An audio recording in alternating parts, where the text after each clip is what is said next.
운수 좋은 날. 현진건. 새침하게 흐린 품이 눈이 올 듯하더니 눈은 아니 오고 얼다가 만 비가 추적추적 내리는 날이었다. 이날이야말로 동소문 안에서 인력 거꾼 노릇을 하는 김첨지에게는 오래간만에도 닥친 운수 좋은 날이었다. 문 안에, 거기도 문 밖은 아니지만 들어간답시는 앞집 마마님을 전찻길까지 모셔다 드린 것을 비롯으로 행여나 손님이 있을까 하고 정류장에서 어정어정하며 내리는 사람 하나하나에게 거의 비는 듯한 눈결을 보내고 있다가 마침내 교원인 듯한 양복쟁이를 동광학교까지 태워다 주기로 되었다. 첫 번에 30전, 둘째 번에 50전. 아침 대바람에 그리 흉치 않은 일이었다. 그야말로 재수가 옴붙어서 근 열흘 동안 돈 구경도 못한 김첨지는 10전짜리 백동화 서푼 또는 5푼이 찰깍하고 손바닥에 떨어질 때 거의 눈물을 흘릴 만큼 기뻤었다. 더구나 이날 이때에 280전이라는 돈이 그에게 얼마나 유용한지 몰랐다.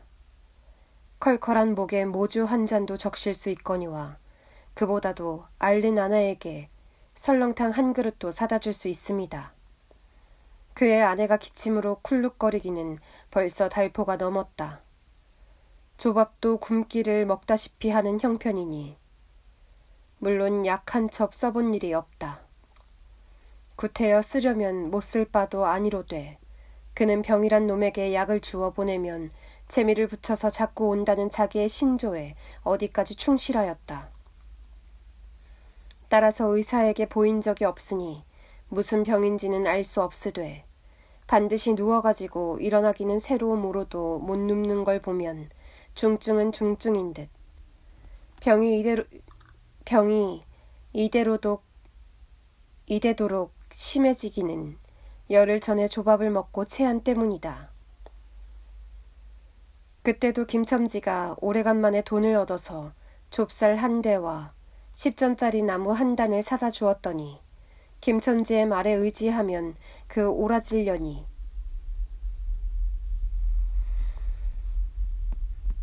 천방지축으로 냄비에 대고 끓였다.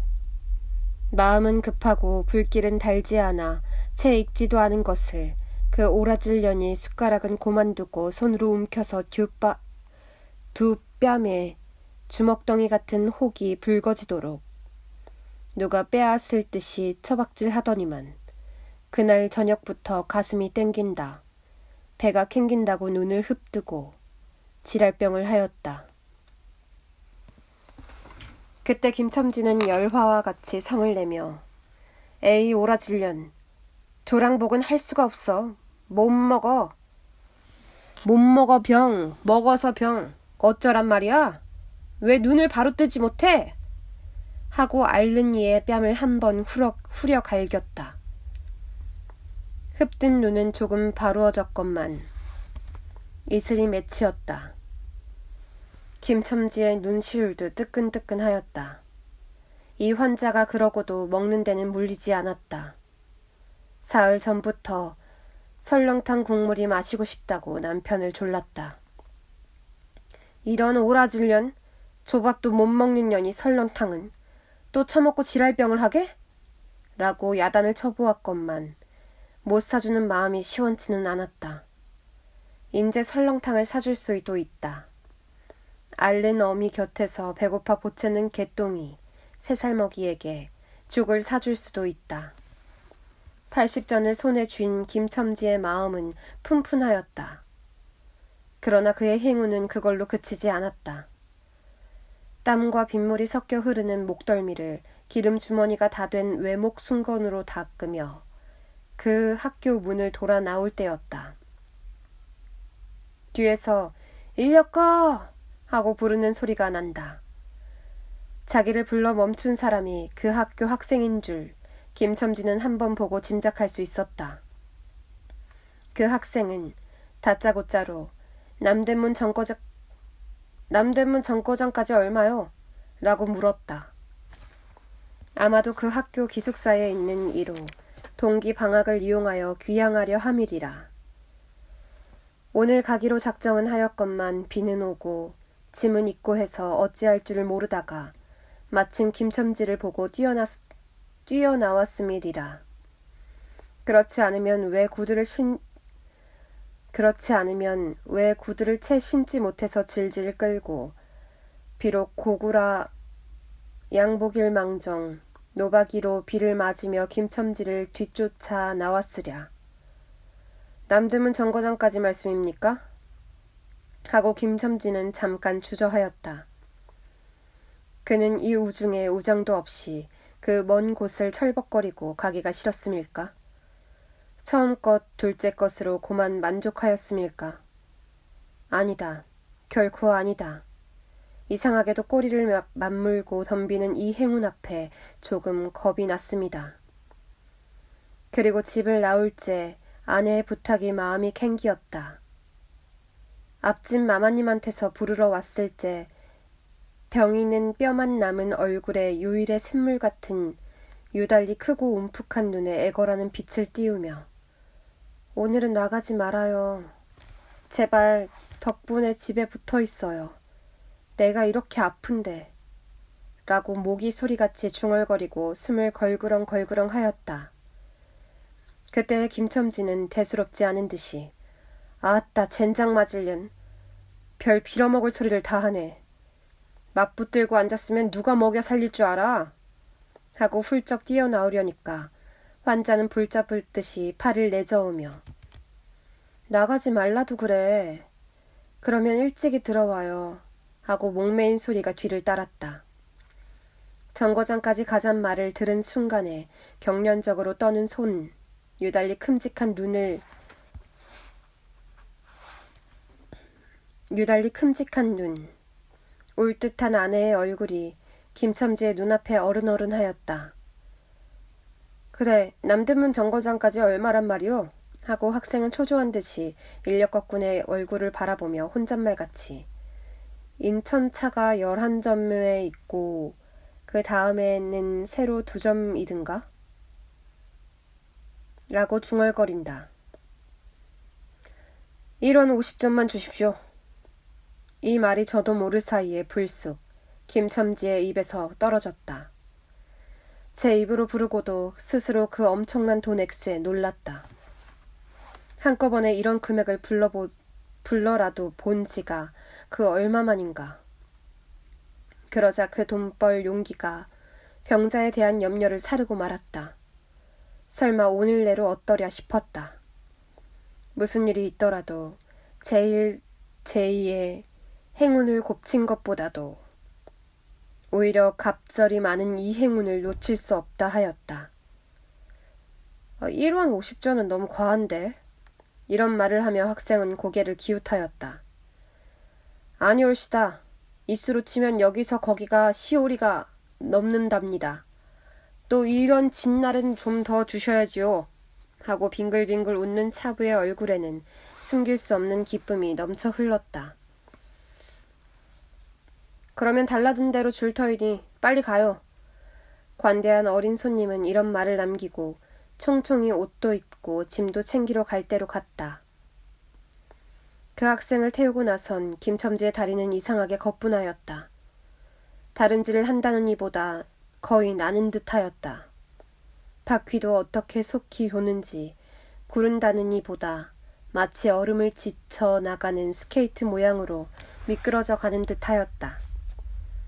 언 땅에 비가 내려 미끄럽기도 하였지만 이윽고 끄는 이의 다리는 무거워졌다. 자기 집 가까이 다다른 까닭이다. 새삼스러운 염려가 그의 가슴을 눌렀다. 오늘은 나가지 말아요. 내가 이렇게 아픈데. 이런 말이 잉잉 그의 귀에 울렸다. 그리고 병자의 움쑥 들어간 눈이 원망한 듯이 자기를 노리는 듯하였다. 그러자 엉엉하고 우는 개똥이의 곡성을 들은 듯 싶다. 딸꾹딸꾹하고 숨 모으는 소리도 나는 듯 싶다. 왜 이리요? 기차 놓치겠구먼. 하고 타니의 초조한 부르짖음이 간신히 그의 귀에 들어왔다. 언뜻 깨달으니 김첨지는 인력거를 쥔 채 길 한복판에 엉거주춤 멈춰있지 않은가. 아, 예. 하고 김첨지는 또다시 다름질하였다. 집이 차차 멀어져 갈수록 김첨지의 걸음에는 다시금 신이 나기 시작하였다. 다리를 제게 놀려야만 쉴 새 없이 자기의 머리에 떠오르는 모든 근심과 걱정을 잊을 듯이.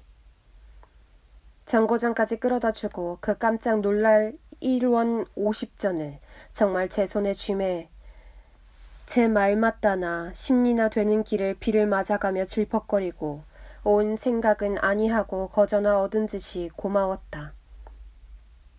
졸부나 된 듯이 기뻤다. 제 자식벌밖에 안 되는 어린 손님에게 몇 번 허리를 굽히며 안녕히 다녀오십시오 라고 깎듯이 재우쳤다.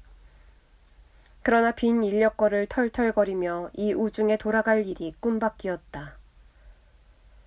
노동으로 하여 흐른 땀이 식어지자 굶주린 창자에서 물 흐르는 옷에서 어슬어슬 한기가 솟아나기 비롯하며 1원 50전이란 돈이 얼마나 괜찮고 괴로운 것인 줄 절절히 느끼었다. 정거장을 떠나는 그의 발길은 힘 하나 없었다. 온몸이 옹송그려지며 당장 그 자리에 엎어져 못 일어날 것 같았다. 젠장 맞을 것.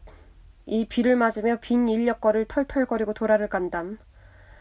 이런 빌어먹을 제 할미를 붙을 비가 왜 남의 상판을 딱딱 때려.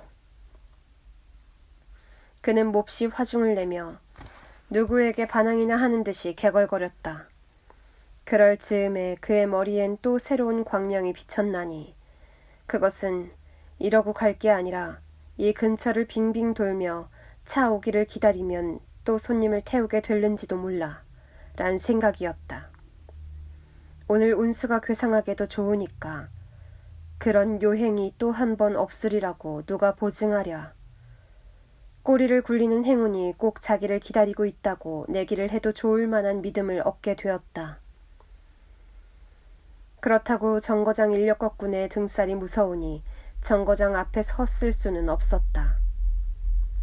그래, 그는 이전에도 여러 번 해본 일이라 바로 정거장 앞 전차 정류장에서 조금 멀어 떨어지게 사람 다니는 길과 전찻길 틈에 인력거를 세워놓고 자기는 그 근처를 빙빙 돌며 형세를 관망하기로 하였다.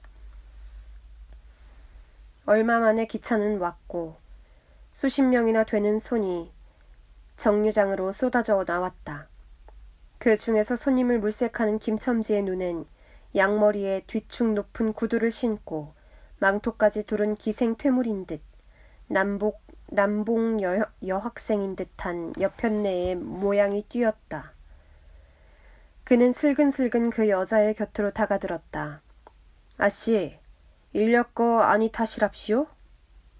그 여학생인지 만지가 한참은 매우 때깔을 빼며 입술을 꼭 다문 채 김첨지를 거들떠 보지도 않았다.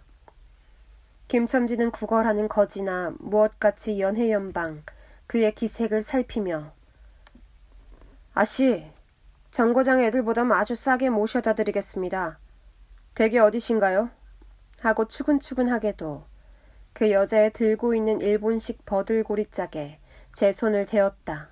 아, 왜 이래? 남 귀치 않게. 왜 이래? 남 귀치 않게. 소리를 병력같이 지르고는 돌아선다. 김첨지는 어랍시오 하고 물러섰다. 전차는 왔다. 김첨지는 원망스럽게 전차 타는 일을 노리고 있었다. 그러나 그의 예감은 틀리지 않았다. 전차가 빡빡하게 사람을 싣고 움직이기 시작하였을째 타고 남은 손 하나가 있었다. 굉장하게 큰 가방을 들고 있는 걸 보면 아마 붐비는 차 안에 짐이 크다 하여 차장에게 밀려 내려온 눈치였다. 김첨지는 대어섰다. 인력거를 타시랍시오. 한동안 값으로 승강이를 하다가 60전에 인사동까지 태워다 주기로 하였다. 인력거가 무거워짐에 그의 몸은 이상하게도 가벼워졌고 그리고 또 인력거가 가벼워지니 몸은 다시금 무거워졌건만 이번에는 마음조차 초조해 온다. 집의 광경이 자꾸 눈앞에 어른거리어 인제 요행을 바랄 여유도 없었다. 나무 등걸이나 무엇 같고 제 것 같지도 않은 다리를 연해 꾸짖으며 질팡갈팡 뛰는 수밖에 없었다.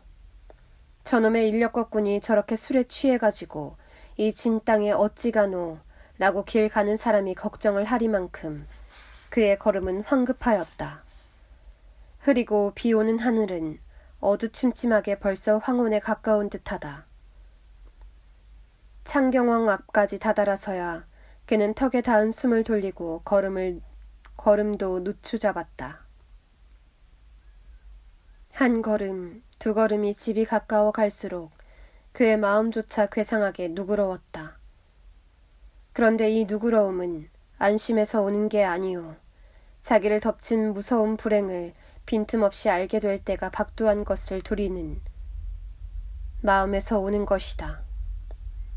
그는 불행에 다닥치기 전 시간을 얼마쯤이라도 누리려고 버르적거렸다. 기적에 가까운 벌이를 하였다는 기쁨을 할 수 있으면 오래 지니고 싶었다. 그는 두리번 사면을 살피었다. 그 모양은 마치 자기 집, 곧 불행을 향하고 달아가는 제 다리를 제 힘으로는 도저히 어찌할 수 없으니 누구든지 나를 좀 잡아다고 구해다고 하는 듯하였다. 그럴 즈음에 마침 길가 선술집에서 그의 친구 치삼이가 나온다. 그의 우글우글 살찐 얼굴에 주홍이 덧는 듯 온 턱과 뺨을 시커멓게 구렛나룻이 덮였거늘 노릇탱탱한 얼굴이 바짝 말라서 여기저기 고랑이 패고 수염도 있대야 턱 밑에만 마치 솔잎송이를 거꾸로 붙여놓은 듯한 김첨지의 풍채하고는 기이한 대상을 짓고 있었다. 여보게 김첨지, 자네 문 안에 들어갔다 오는 모양일세 그려. 돈 많이 벌었을 테니 한 잔 빨리게. 뚱뚱 보는 말라깽이를 보던 맛에 부르짖었다. 그 목소리는 몸집과 딴판으로 연하고 싹싹하였다. 김첨지는 이 친구를 만난 게 어떻게 반가운지 몰랐다. 자기를 살려준 은인이나 무엇같이 고맙기도 하였다. 자네는 벌써 한잔한 모양일세 그려. 자네도 오늘 재미가 좋아 보이. 하고 김첨지는 얼굴을 펴서 웃었다. 아따, 재미 안 좋다고 술 못 먹을 낸가. 그런데 여보게, 자네 왼몸이 어째 물독에 빠진 새앙지 같은가? 어서 이리 들어와 말리게. 선술집은 훈훈하고 뜨뜻하였다. 추어탕을 끓이는 솥뚜껑을 열 적마다 뭉게뭉게 떠오르는 흰 김 석쇠에서 삐지직 구워지는 너비안이 구이며 제육이며 간이며 콩팥이며 북어며 빈대떡 이 너저분하게 늘어놓인 안주 탁자에 김첨지는 갑자기 속이 쓰려서 견딜 수 없었다.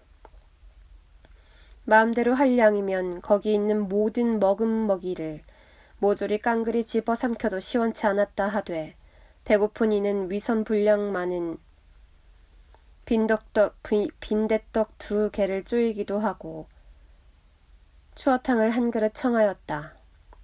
줄인 창자는 음식 맛을 보더니 더욱더욱 비어지며 자꾸자꾸 드리라 하였다.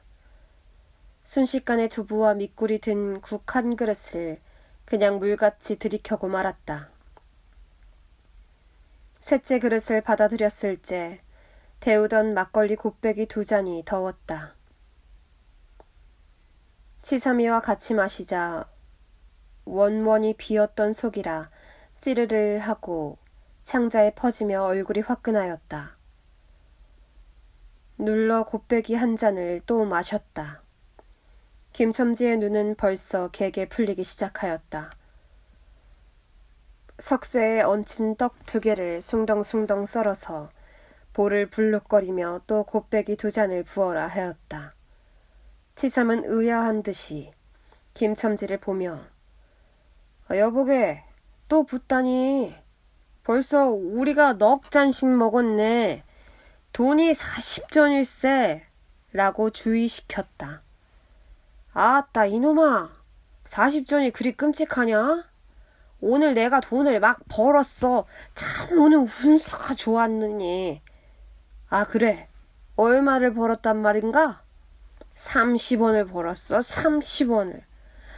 이런 된장맞을 술을 왜 안 부어. 괜찮다. 막 먹어도 상관이 없어. 오늘 돈 산더미같이 벌었는데. 아, 이 사람 취했군. 아, 그만두세. 아, 이놈아. 그걸 먹고 취할래냐?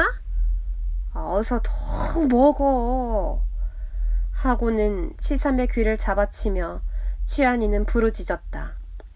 그리고 술을 붓는 15살 됨직한 중대가리에게로 달려들며 이놈! 오라질 놈! 왜 술을 붓지 않아? 라고 야단을 쳤다. 중대가리는 히히 웃고 치삼을 보며 문의하는 듯이 눈짓을 하였다. 주정꾼이 이 눈치를 알아보고 화를 버럭내며 애미를 붙을 이 오라지 놈들 같으니 이놈 내가 돈이 없을 줄 알고? 하자마자 허리춤을 훔칫훔칫 하더니 1원짜리 한 장을 꺼내어 중대가리 앞에 펄쩍 집어던졌다. 그 사품에 몇 푼 은전이 잘그랑하며 떨어진다. 아유 보게 돈 떨어졌네. 왜 돈을 막 끼었나? 이런 말을 하며 일변 돈을 줍는다. 김첨지는 취한 중에도 돈의 거처를 살피는 듯이 눈을 크게 떠서 땅을 내려다보다가 불시에 제 하는 짓이 너무 더럽다는 듯이 고개를 소스라치자 더욱 성을 내며 팔아봐 이 더러운 놈들아. 내가 돈이 없나. 다리 뼈다구로 꺾어 놓을 놈들 같으니 하고 치삼에 주어주는 돈을 받아 이 원수의 돈, 이 육실할 돈 하면서 풀매질을 친다. 벽에 맞아 떨어진 돈은 다시 술 끓이는 양푼에 떨어지며 정당한 매를 맞는다는 듯이 쨍하고 울었다. 곱빼기 2잔은 또 부어질 겨를도 없이 말려가고 말았다. 김첨지는 입술과 수염에 붙은 술을 빨아들이고 나서 매우 만족한 듯이 그 솔잎송이 수염을 쓰다듬으며 또 부어 라고 외쳤다. 또 한 잔 먹고 나서 김첨지는 치삼의 어깨를 치며 문득 껄껄 웃는다. 그 웃음소리가 어떻게 컸던지 술집에 있는 이의 눈은 모두 김첨지에게로 몰리었다. 웃는 이는 더욱 웃으며 이보게 치삼이 내 웃은 이야기 하나 할까? 오늘 손을 대고 정거장에 가지 않았겠나? 그래서 갔다가 그저 오기가 안 됐대 그려. 그래 전차 정류장에서 얼음하며 손님 하나를 태울 궁리를 하지 않았나. 거기 마침 마마님이신지 여학생이신지 에이 여세야 어디 논다니와 아가씨를 구별할 수가 있던가? 망토를 잡수시고 비를 맞고 서 있겠지. 아 슬근슬근 가까이 가서 인력거 타시랍시오 하고 손가방을 받으려니까 내 손을 탁 뿌리치고 확 돌아서더니만 왜 남을 이렇게 귀찮게 굴어? 그야 그 소리야말로 꾀꼬리 소리지. 김첨지는 교묘하게도 정말 꾀꼬리 같은 소리를 내었다. 모든 사람은 일시에 웃었다. 이 빌어먹을 깍쟁이 같은 년. 아니 누가 저를 어쩌나? 왜 남을 귀찮게 굴어? 아이고 소리가 저신도 없지. 웃음소리들은 높아졌다. 그러나 그 웃음소리들이 사라져지기 전에 김첨지는 훌쩍훌쩍 울기 시작하였다. 치삼은 어이없이 주정뱅이를 바라보며 금방 웃고 지랄을 하더니 우는 건 또 무슨 일인가? 김첨지는 연해 코를 들이마시며 우리 마누라가 죽었다네. 뭐? 마누라가 죽다니 언제? 이놈아 언제냐? 오늘이지. 아이 이 새끼 미친놈. 거짓말 마라. 거짓말은 왜? 참말로 죽었어. 참말로. 마누라 시체를 집에 뻗어놓고 내가 술을 먹다니. 내가 죽일 놈이야. 죽일 놈이야. 하고 김첨지는 엉엉 소리를 내어 운다. 치삼은 흥이 조금 깨어지는 얼굴로 원 이 사람이 참말을 하나 거짓말을 하나. 그러면 집으로 가세. 가. 하고 우는 이의 팔을 잡아당기었다. 치삼의 끄는 손을 뿌리치더니 김첨지는 눈물이 글썽글썽한 눈으로 싱그레 웃는다. 죽기는 누가 죽어. 하고 득이양양.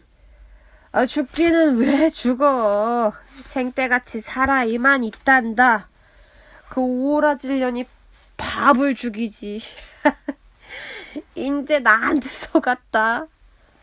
하고 어린애 모양으로 손뼉을 치며 웃는다. 이 사람이 정말 미쳤단 말인가? 나도 아주머니가 앓는다는 말은 들었는데. 하고 치섬이도 어느 불안을 느끼는 듯이 김첨지에게 또 돌아가라고 권하였다. 안 죽었어. 안 죽었대도 그래. 김첨지는 화증을 내며 확신있게 소리를 질렀으되 그 소리엔 안 죽은 것을 믿으려고 애쓰는 가락이 있었다. 기어이 일원어치를 채워서 곱빼기 한 잔씩 더 먹고 나왔다. 굳은 비는 의연히 추적추적 내린다. 김첨지는 취중에도 설렁탕을 사가지고 집에 다다랐다.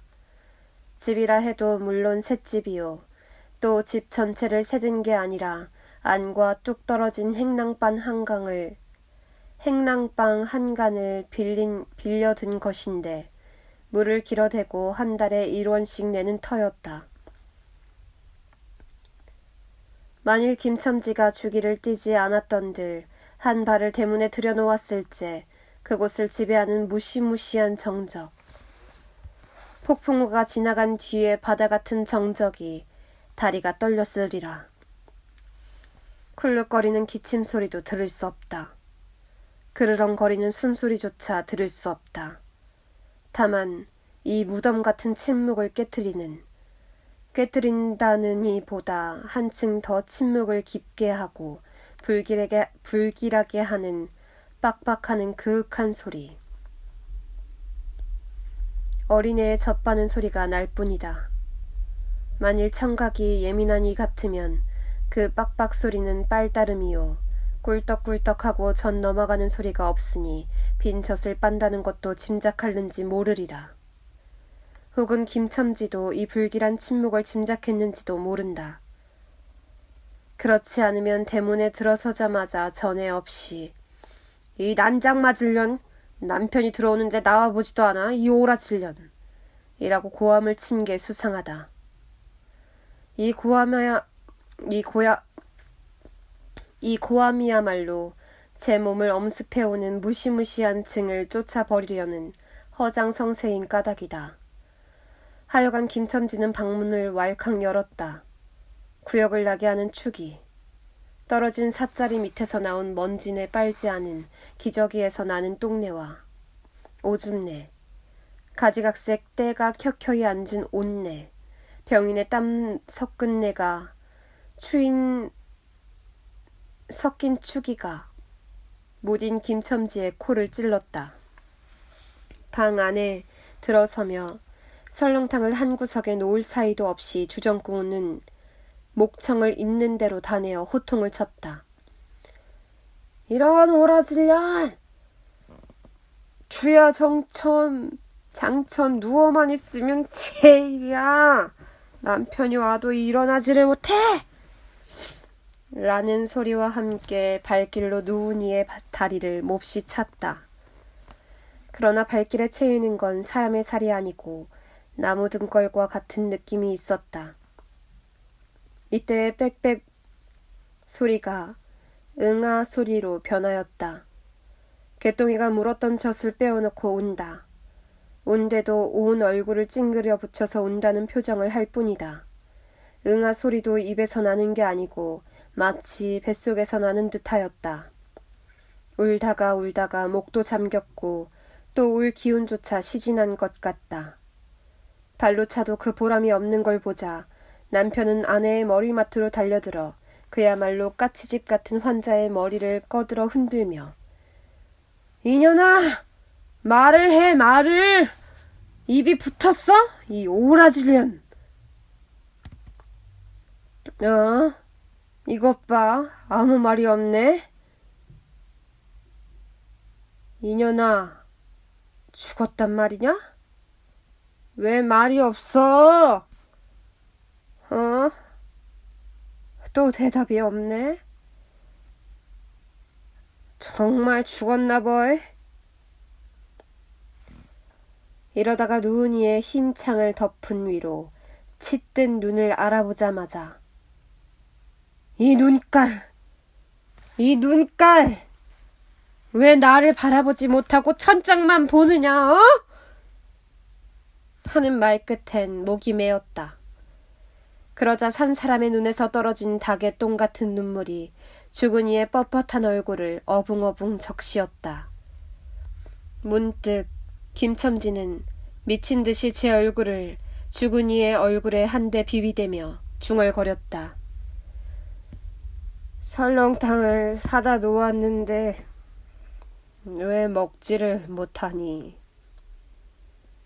왜 먹지를 못하니? 괴상하게도 오늘은 운수가 좋더니만